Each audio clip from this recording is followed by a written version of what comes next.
Hello and welcome to the Halo Forge Epidemic. This is Oakley HiDef and I'm here to bring you a new map, and this one is going to be a sort of a tips and tricks based on a map that was made by Le Pond Le Duc. You guys have seen it before, and the name of this one is called Final Assault. So it's a really cool setup that he has, and it's obviously done in miniature.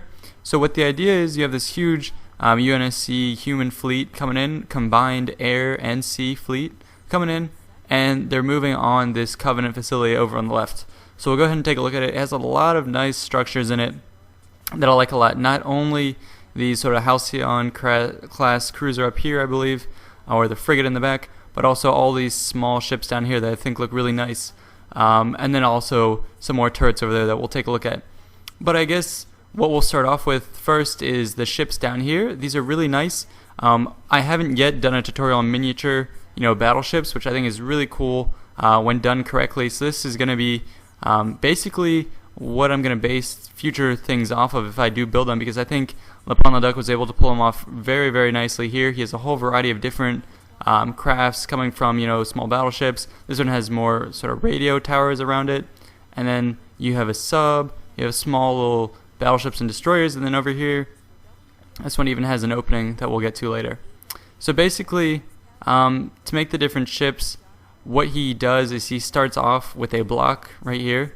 So this is going to be a 5x1 on either side. So that's going to make the main body of his ship, and you'll see he uses maybe a 3x1 for the smaller ships. So you want to place that down with a small width in between, where you're going to put another block here, and that'll make the main bowels of your ship. Then in order to turn it into the ship, to give it that familiar shape, what you're going to do is you're going to give a frontal piece right here, ramp 1x2, just to give the front deck, and for the back you don't want it as long, it's going to be a little shorter. So here it's going to be 1x2 that's been pulled in a bit more. And then what he does is to build up all the different towers, he uses a variety of objects. Here antennas are useful because they have this one piece that sticks up just like that. That looks neat, so a lot of cool geometry.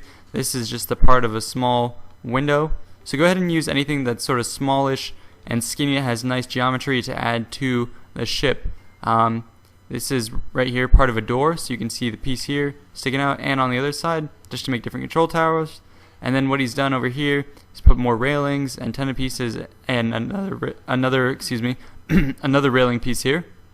And the neat thing about this is he used the teleporter frames to make the satellites, so those have nice geometry to them, and it really helps sell the theme. Moving along, he's made a nice miniature sub here, just using 2 railings put inside of each other. So I'll lift one up, or actually 4, I guess.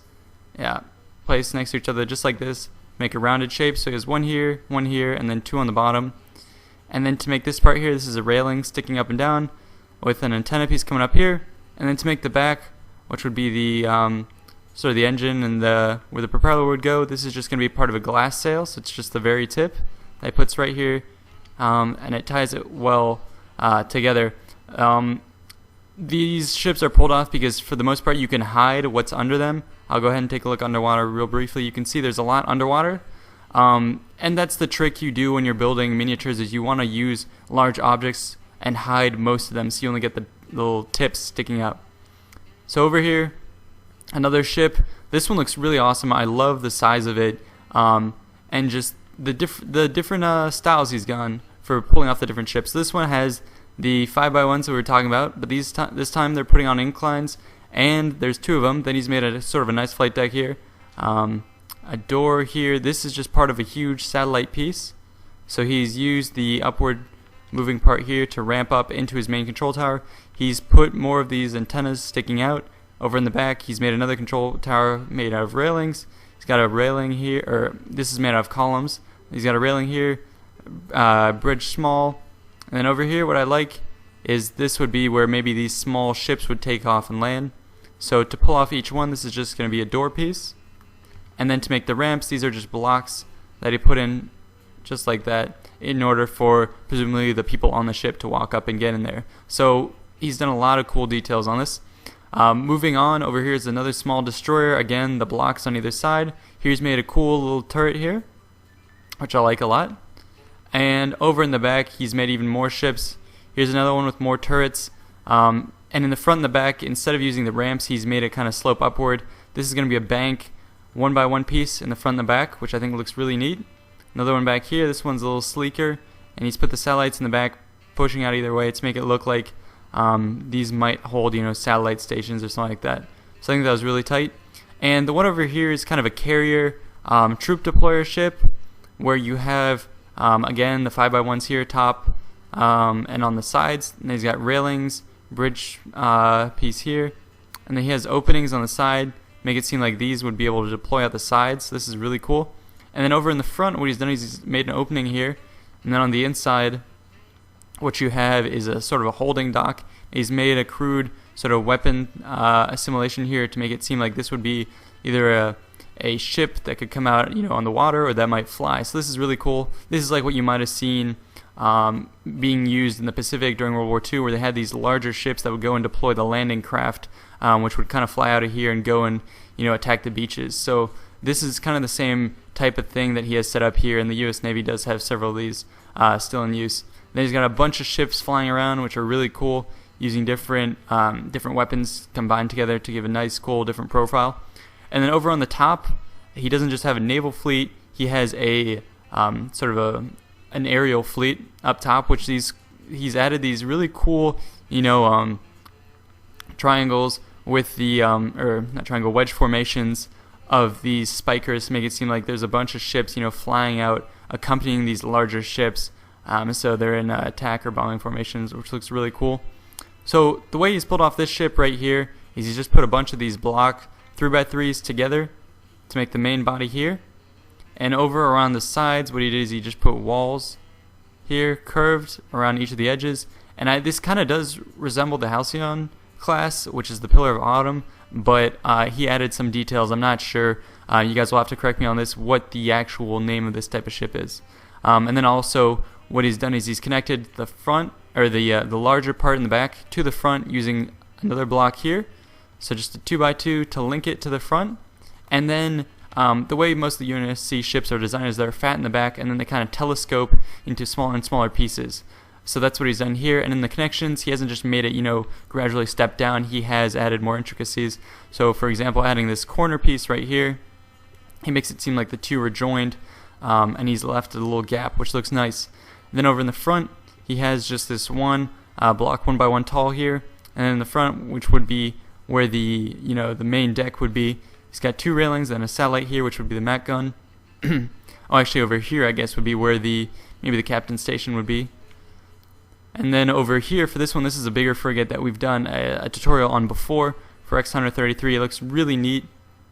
You guys can just take a look at this and go look at the other tutorial to see how it's built. This one has some slight modifications, but it does look very, very cool. So I'm greatly enjoying this one. It looks sick. Then over in the sort of the main thrust of the attack is coming over here, and this is where he has his Covenant defenses set up. So he's done a lot of cool stuff to add credence to the fact that this would be a base built in here. So what he's done is he's put these two doors here with a shield door to make it seem like it's either a generator or there's something connecting. It's a walkway to come across. He's just done a bunch of stuff here to add different lighting and effects to make it seem really Covenant. So he has a bunch of these Covenant ships taking off from the different docks, flying out to meet the incoming attack. Over here, he submerged a plasma battery into here, which would presumably be a generator that's powering this defense turret. Over here, he's got more turrets and stuff like that, which I think looks really nice. And over here, this is maybe the what the UNSC is coming after is this. He's put a bunch of shields here, so this might be a big shield generator that's covering up a core or something that the UNSC is coming to take out. He's got more turrets here, defending, more ships in the background. And then over here, he's made a really cool sort of cannon for the Covenant made out of two guns. So these are plasma launchers here, and on the other side sticking up. And in the middle, he's got a focus rifle, which looks really great as a miniature turret, sort of aiming out at the incoming vehicles. Over here, he's got another turret.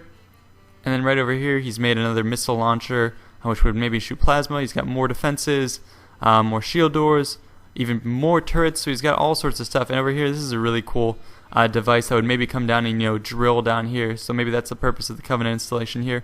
So to make it look Covenant, he hasn't connected it to the sides, with anything that would be gears and all that stuff.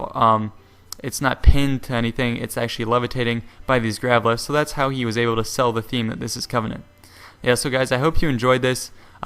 Make sure to check us out on Facebook. Like the video and subscribe. We'll keep looking at more of the stuff you guys send us. So if you have submissions, go ahead and send us a message on Facebook, and we'll be sure to check it out as soon as possible. So thanks, guys. This has been Oakley HiDef with the Halo Forge Epidemic, and I'm signing out. Thank you.